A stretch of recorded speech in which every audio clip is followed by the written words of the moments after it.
Hey everybody, it's Ryan from RC Insurance, and I'm here today to talk to you guys about hurricane preparedness as far as your insurance portfolio goes. So we are literally at the end of the summer. It is right before it's Labor Day weekend, and kids are getting ready to go back to school, but everybody's getting ready to close up their summer homes and get back to the normal grind, so to speak. And you know, now is a great time to look over your insurance portfolio, especially if you live in the coastal area. Again, remember we are we've actually been in hurricane season since June, but here in the Northeast we usually don't see our hurricane season until probably middle of September all the way through the end of October. And in some rare cases we get some remnants of stuff through November, but our peak season for hurricanes up here in the Northeast is usually around like I said, middle of September through October. So when you talk about or think about hurricane preparedness when it comes to your insurance portfolios, we're talking about your homeowners insurance, your flood insurance. If you live in a coastal area, you know, you have to worry about the flood insurance, and if you have a business, you have to worry about that as well. There are multiple types of flood insurances available for business owners and homeowners and all kinds of stuff. Okay. We're going to talk a little bit just really about the homeowners insurance portion of it today, and I'll do another video talking about the standard and surplus flood markets and how they can affect or help you when it comes to your properties, and you know, we'll even talk about some of the commercial options for flood insurance in those other videos as well. If you have any questions about those things now that you want to talk about them sooner or later, put your comments below, and I'll be happy to answer those for you. So when it comes to your flood insurance and your hurricane preparedness and your homeowners insurance, you want to look at your deductibles. Well, firstly, you really want to look at your coverage amounts. Okay, you want to first off make sure that your home is covered properly. You don't want to have less coverage than you should have for your dwelling coverages. A lot of people tend to want to insure them for what they think the house would sell for or what it would be worth. Really, you want to insure the home for replacement costs, and if you have a good agent, they will explain that to you and really push that issue to you. You know, you may have bought the house for $190, or you may only owe $190 on the mortgage, but to build the house from the ground up, it's going to cost you over, you know, $270, $280. So you really want to make sure you have the right coverages there. Okay. Now, assuming that you have the correct dwelling coverage or replacement costs on the dwelling, the next thing you really want to look at when it comes to being hurricane ready is your deductibles. Okay. Now, a lot of homeowners insurance policies out there have split deductibles. That means, what does that mean to you? That means that you have a AOP deductible, all other perils deductible. That's your normal fire, theft, damages, stuff like that. And then you have a hurricane or wind hail hurricane, or you might even have a 3 deductible, hurricane deductible and a wind and hail deductible and an AOP deductible. For the sake of being simple, the hurricane and wind and hail, we're going to lump those together as the same deductible.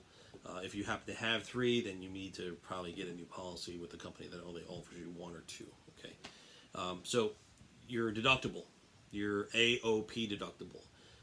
Now, at the agency that I work at, Tepidino Insurance, we have a basic rule of thumb that we try to do $1,000 flat deductible, if possible. We do $1,000 AP, or all perils deductible.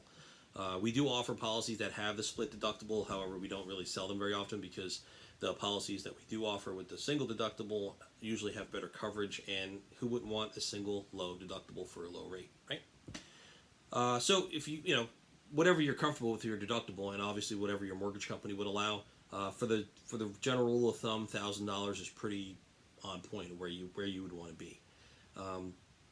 Your hurricane or wind and hail deductibles really need to be evaluated. If you have a policy and they have a separate wind and hail deductible, or you see something on your deck page that says, you know, wind and hail, and then it's like on another page, go and find that page. There's a couple carriers out there that actually bury the wind and hail deductible, you know, the 4th and 5th page in, so most people just think that they have this lower deductible. And those are usually the carriers that give you the split deductible so that you'll have a cheaper rate. Okay, so you save a little bit of money now, but you end up paying more later at the time of the loss, right? You can get a regular policy for single flat deductible and save money all around. Now, the hurricane and wind deductible, it's usually a percentage, and it can range from 1 to 5, and in some rare cases I've seen a 6%, but not very often. Now that's not 1 to 6%. Let's just say for this video, we're going to say between 1 and 5. Okay, it's not 1 to 5% of the damage. It's actually 1 to 5% of the coverage A, or the dwelling coverage for the whole house. So if you have a $250,000 replacement cost on coverage A, and you have a 3% wind and hail deductible, it's 3% of $250,000. That's your deductible. So if you have, Hurricane Sandy's cousin blows through here, and you get, $8,000 in siding blows off the house, you're paying for that out of pocket because your deductible is much more than that. Okay. Now, like I said, the agency that I work for, we do sell both types of policies. However, we do tend to lean towards the 1,000 all perils deductible, just because it's easier. Now, at a time of a loss, you may be able to come up with $8,000 or $2,000 or $7,000 or $10,000 to repair your home. You may not. You never know. I always try to err on the side of caution and give you the lower deductible if possible. Now, some agencies will provide you with the percentage deductible for wind and hail if they're trying to save you money. So like I said earlier, a few minutes ago in the video, that you could take a higher deductible and pay a lower rate now. So you save money now to pay more money later. I just never understood that logic. Why you could take the gamble and take the risk and do it. That's obviously a customer's choice, but I just don't see the logic in it. I don't think it's very wise. But we do sell both of those types of policies there, and to be honest with you, the amount of money that you save sometimes is negligible, and I would encourage you to if you have a split deductible or a percentage hurricane deductible, to seek out a all perils type deductible policy. Now, when it comes to flood insurance, it's a little bit different.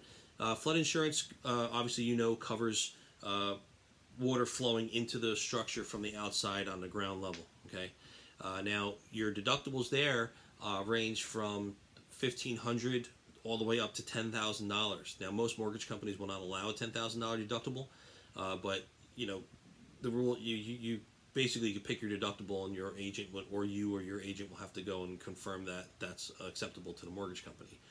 Now, I know at our agency here, we tend to go with the $2,000 or the $5,000 deductible, or I'm sorry, the $4,000 deductible, because that's about reasonable. That's kind of on the more safer end of things. And there's also options when it comes to flood insurance. You got to remember, there's also the non-standard market, which will give you a much cheaper premium, but there are some risks to it, and I'll go over that in another video. For this video, we're sticking with the FEMA-based policies. Okay. Now, the flood policies will cover damage from water flowing in. So if you live in, on the coastline, on a beachfront town, and you have flooding coming through, and it floods into your building, and it damages the walls, the drywall, your contents gets damaged, stuff like that, that's where you got to worry about, flood insurance, making sure you have it, it's paid to date. Most cases, flood insurance has to be paid once a year in full. You can't make payments on it because they want to make sure that they have all the money back into their hands. So if there is a loss, they have, they're able to take care of things for you right away. Your deductibles would, like I said, between $2,000 and $10,000. What you need to make sure, on most FEMA homeowners policies, the max you can get is $250,000. If you need more than that, then you would probably have to go with what's called a excess flood, which you can go all the way up to $1 million, in some cases more. But that you will be charged a premium, obviously, for that extra coverage. Now, you have to evaluate to yourself, is that something that you need?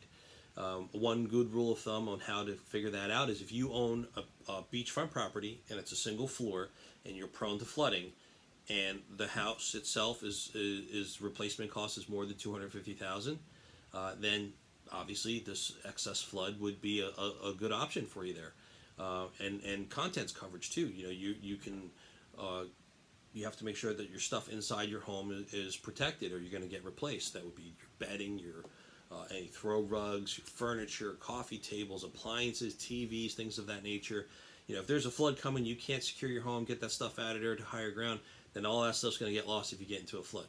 And if you don't have contents coverage on your flood insurance, then you won't have coverage there. Okay. And then a lot of people had a rude awakening in Sandy with that type of thing. A lot of agents prior to her Superstorm Sandy we're writing flood insurance policies with, you know, $5,000 in contents or $10,000 in contents.